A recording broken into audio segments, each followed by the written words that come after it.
everybody, in a previous video, I brought you a video with this little bitty generator. And I mean little bitty. I mean, you're looking at Ida May sitting right there next to it. That's Idaho May. She's a McNabb. Come on down, Ida. And right now, she's hamming it up. But this little generator is tiny. Now, it is freaking tiny, 1500 watt. But the brand is what we're going after here.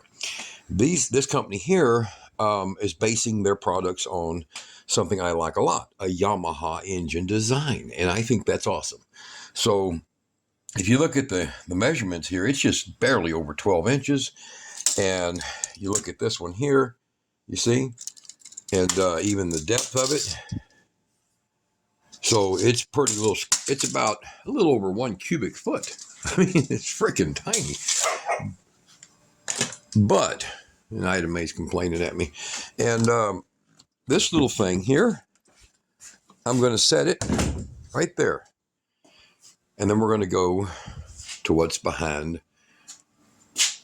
the wall of foam. Now that's foam. And if you were in Melmac, you would be rich. There's foam in our hills, right? All right, so we're going to take away the foam. Uh-oh. As you've seen in the picture,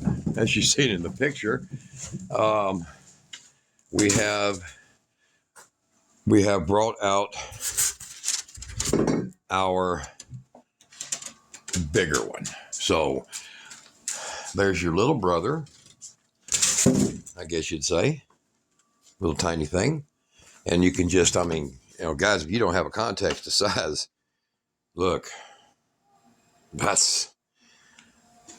that is just nice. So Powersmart, they make a lot of stuff. It seems like they're the sourcing for a lot of stuff anyhow. And this generator here, a little on the heavy side, it's about 63 pounds. So we're going to open this thing up and get it up on the table and take a better look at it. So let me put it down on the floor and we're going to open it up. Now they have on their boxes to not get rid of the box in case you have to ship it back, because it's apparently a very well protected box. And if y'all wonder what you've been doing, a lot of electronic work over there on the desk. That's what I've been doing. I got a previous video I did for a bunch of propane conversions. Y'all go check them out. So the link to this I'll put below the video, and to that one too. And these are drastically cheaper. This thing here is the price of a regular 1200 watt Champion, and it's cheaper than a Furman. It's cheaper than a I can't remember the name of the Briggs and Stratton version of it, but it's cheaper. But it's the same thing, but it's got the Yamaha technology. Really cool. So I don't know what this one has. I think it's the same. I think it has the Yamaha technology. You can see by just the picture there it could be. So we're going to open it up. Let's get it opened.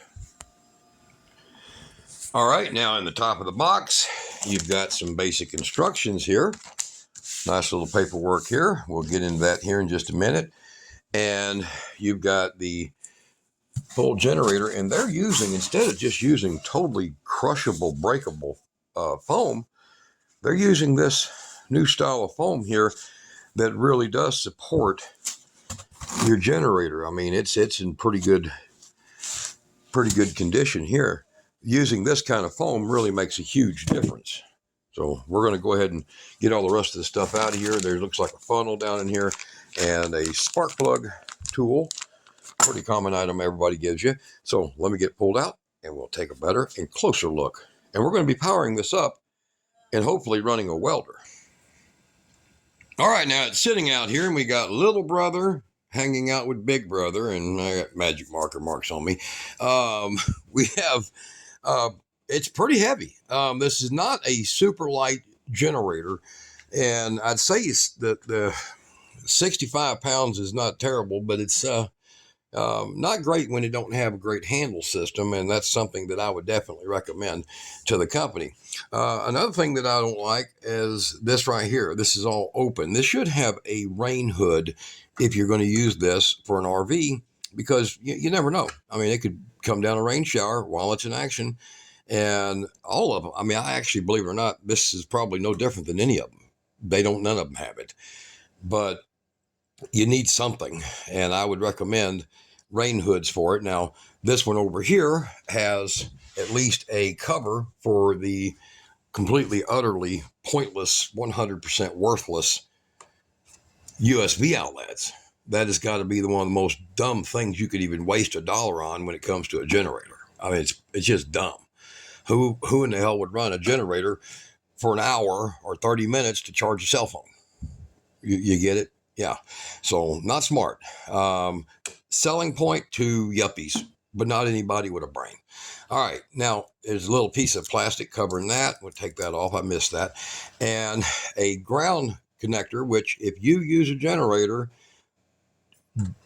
unless you're hooking this up to a home system, you know, an RV, no. Portable, no. Home system, if required by law. That's it. Otherwise, ignore that.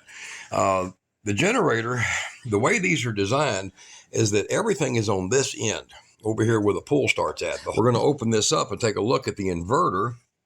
And if you're curious about how these work, I'll give you a quick rundown. It is a three-phase AC alternating generator that is wild, and it is rectified to DC and then returned to AC for your inverter. Does that make sense? It just uses an inverter to convert that to usable energy, because it starts with three-phase and then it's rectified and then goes to that for your voltage. That's the reason they can do it at idle, is because it's just a mixture of different shifts between AC to DC to AC again.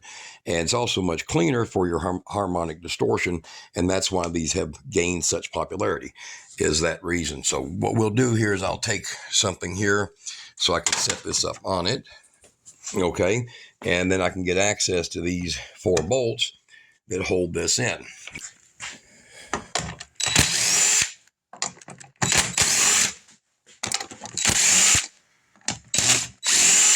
All right, that was easy enough, wasn't it? It fell right off. All right, so in here is your inverter. Now, what that does is you'll see that if you're coming in with 60, 80 volts of DC, the inverter doesn't have to be that big, neither does the wiring, okay? It's not like a 12-volt inverter that requires much heavier wiring and a whole lot of components, because it's not taking it from battery, it's taking it from an on-demand engine. Makes sense? Now, we're going to take this outside and we're going to fire it up, and we're going to go through the processes of checking it. I've got a welder sitting here. I've got a cord that I made that's 30 amp with outlets from an old RV cord, you see, with outlets, 20 amp outlets, heavy ones for that little 110 welder. We're going to see how well it works. We're going to see. As far as all the other features of this, you can parallel connect, and I can't find any information whether or not you parallel connect and get 240 volts. I'm not finding that anywhere. So maybe you do. You'd have to check with them people. I haven't done so. I won't need it for that. Spin it all the way around here. Now, on the other side where you normally have an output shaft, you just have a blank with a bearing. Over here, one of the cool features right here is it is a standard Honda clone. And it looks like it's a total possibility that we can, with a little bit of hackery, make a dual fuel setup. Now, it has a servo-controlled throttle, but it looks like also that I can take the lower half of all of this and the upper half of this from these. And if you look right there, there's the port. It's just solid, not drilled out. So it's entirely possible that we can make a build just like that. And the throttle control just may fit on top of the existing setup. We don't know yet. So I was pointing at that choke right there. There's throttle control right there. So it may use these same parts. We haven't taken it apart, and we won't right now, not until we get to that discovery feature of it, which will be in another video. Total outcome of power, we don't know, but we're going to see how well that'll work. But if this will start an RV air conditioner it should have no problem running that inverter. It's about the same power requirement. All right, now we have the magical cart completely ready, and it does fit on here a hell of a lot better than that Coleman did. And this is kind of typical for me. This is a setup for doing panels and panel racking system. So that's actually nice. And I checked the specs on the Coleman, and it weighs 71 pounds. So this is a little lighter. A little harder to grab, but a little lighter. All right, we've got the welder set out. We've got the chop saw set out. And we have the generator fueled up and oil in it and ready to go. So we're going to see if we can do one of those, what they say, first start pulls. So I'm going to have Kira film me. So if it don't start the first time, maybe the starter is bad. We will go down here and turn the switch on. The switch up here in the front. And let's see here. The fuel. Yeah, we got the fuel on. Yep, fuel's on. Or just say off. On. So choke, there's a choke lever.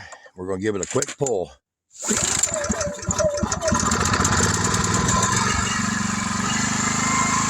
That's true advertising first start. All right. So setting on top of the table there.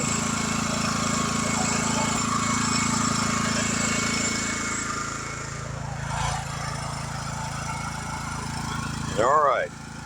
We are plugged in.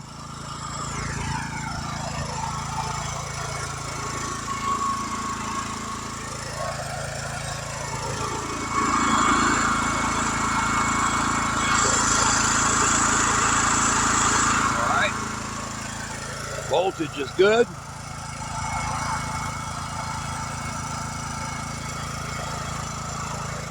And we're going to take a chop with this chop saw and see how it reacts. This thing here pulls a hell of a lot of power.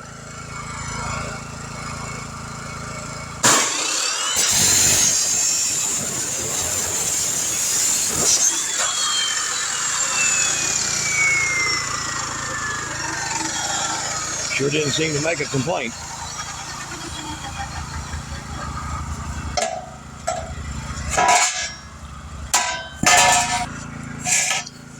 All right, now the next thing we're going to do, I don't have the right wire in this thing right now to do the metal studs. I use 27 in it, but we're going to go ahead and kick it up to full power. Right there. It's on max. And she's going to film me because I've been needing to put these hooks on the side of this trailer now for about 6 years.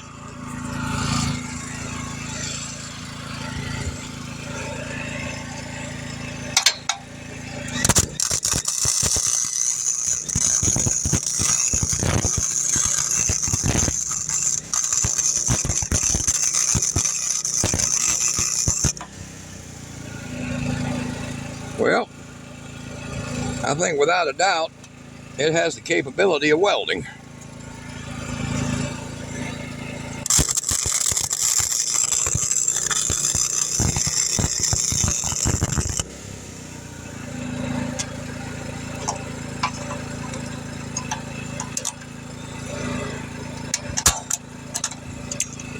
Without a doubt.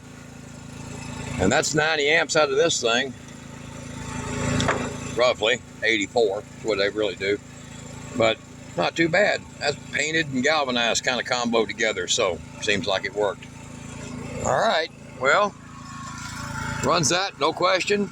Did bear down just a little bit running that 1/4 inch and 3/16 material. But it sure as hell did it with no problem. That's money well spent. Well, we're going to be mounting this right up here where the old Coleman PowerMate was sitting at. There's still the bolt holes where it was mounted. And it'll go up here with a cover. We're going to have to custom make for it because it's a little different. But otherwise, there it goes. Back to work. Y'all be good.